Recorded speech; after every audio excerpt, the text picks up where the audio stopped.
Calaroga Shark Media.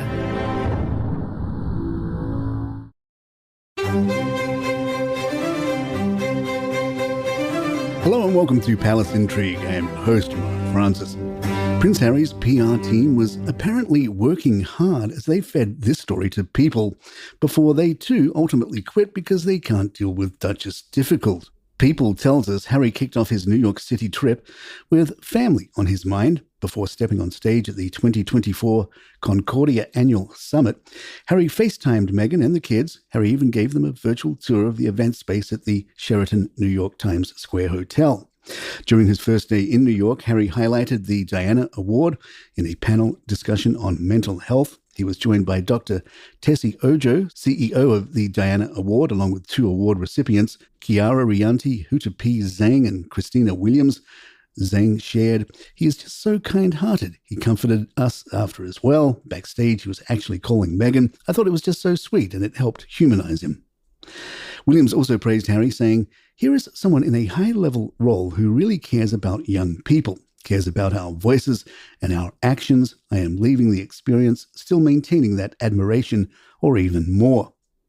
Harry asked Williams and Zhang questions about their work and perspectives on the world. "Scared children cannot dream, Prince Harry," Williams told him at one point when answering a question about why mental health is so important. Harry praised their work, saying, "I applaud you. I know my mum would be incredibly proud of you guys. Your activism, your compassion, those two things are so true to how my mum led her life and what she believed in." People made sure to tell us that Harry and Meghan are known for keeping in close contact with their children during trips. Who can forget the time Meghan famously took photos of Harry's adaptive skiing during their visit to Canada to show the kids? The panel also addressed the growing mental health crisis among young people and discussed solutions. The Diana Award launched its Decade of Youth Wellbeing initiative to lead positive change. Williams said, "It's about mental health, but also about mental fitness and mental well-being." Harry then participated in an event hosted by the Halo Trust, where he was introduced by James Cowan, the CEO of Halo Trust. Cowan said, "Princess Diana walked across a cleared, safe path in a minefield in Huambo, Angola, and galvanized the world's attention. Her advocacy set the stage for the landmine ban treaty and the governments and the private sector to end the scourge of landline contamination. The Halo Trust is thrilled that her son, Prince Harry, the Duke of Sussex, is directly carrying on the legacy and the clarion call for landmine clearance." Speaking directly to Harry, Cowan said, "You've been one of our most ardent voices and advocates for mine clearance."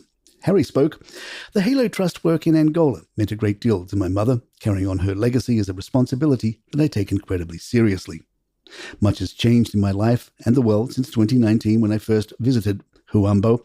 In those 5 years, I've become a father for the second time, and while you don't need children to have a stake in the future of our planet, I do know that my mother would have been horrified that anyone's children or grandchildren would live in a world still infested with mines." Harry rolled a 7 with a US judge who has rejected the Heritage Foundation's attempt to force the release of Harry's immigration records, determining that the Duke of Sussex's right to privacy outweighed the public's interest. The conservative think tank filed the request after Prince Harry disclosed past drug use in his memoir Spare. The Heritage Foundation argued that the public had a right to know whether the Department of Homeland Security acted improperly or negligently when admitting Harry into the US. D.C. District Judge Carl J. Nichols, appointed by Donald Trump in 2019, ruled against the foundation. In his ruling, Judge Nichols stated, "Like any foreign national, the Duke has a legitimate privacy interest in his immigration status," and concluded that the public did not have a strong enough interest in the disclosure of Harry's records to justify breaching their privacy. Nichols acknowledged that Harry's previous admissions about drug use somewhat diminished his privacy interests, but still held the information sought wouldn't provide sufficient insight into DHS policies regarding drug use and immigration.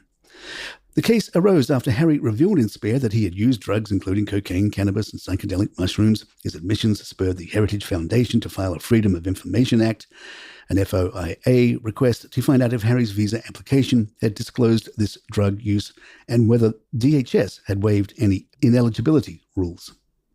In response, DHS refused to confirm or deny whether it had Harry's immigration records, with Judge Nichols agreeing that such a disclosure would reveal private information about the prince. While US law can prevent foreign nationals with drug use histories from entering the country, certain types of visas, like the A1 diplomatic visa, can allow exceptions.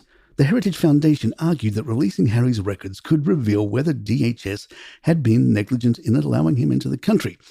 However, Judge Nichols concluded that releasing information about a single admission of a foreign national would provide limited insight into the department's overall policies. Neither Prince Harry nor the Heritage Foundation has yet commented on the ruling. Royal expert Angela Levin didn't hold back when she criticised Meghan Markle and Prince Harry during her appearance on the Royal Beat. Levin accused the couple of acting like gurus on COVID-19 vaccines, suggesting they were stepping out of their depth. Meghan and Harry know nothing about virology. They know nothing really about COVID-19. It is what they picked up and what we pick up. We are not experts. Even the Prime Minister listens to experts about what should happen with the vaccinations.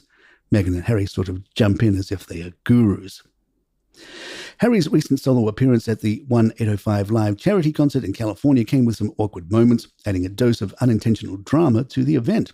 With Meghan Markle pulling out last minute due to illness, Harry attended alone and things didn't exactly go smoothly for the Duke. First, musician Richard Marx seemingly didn't recognize the royal. As Marx walked off stage, he almost passed right by Harry before being redirected. Their brief interaction consisted of Harry complimenting Marx with a casual, "Hey, well done," but the moment appeared a bit awkward, to say the least. Then, to top things off, Marx's wife, Daisy Fuentes, mistakenly tagged Prince William's Instagram account in a photo featuring Harry. The error was quickly corrected, but not before it added a layer of embarrassment to Harry's already cringe-worthy evening. Palace Intrigue. I'll be right back. Denmark's Queen Mary has provided an update on the health of her mother-in-law, Queen Margrethe.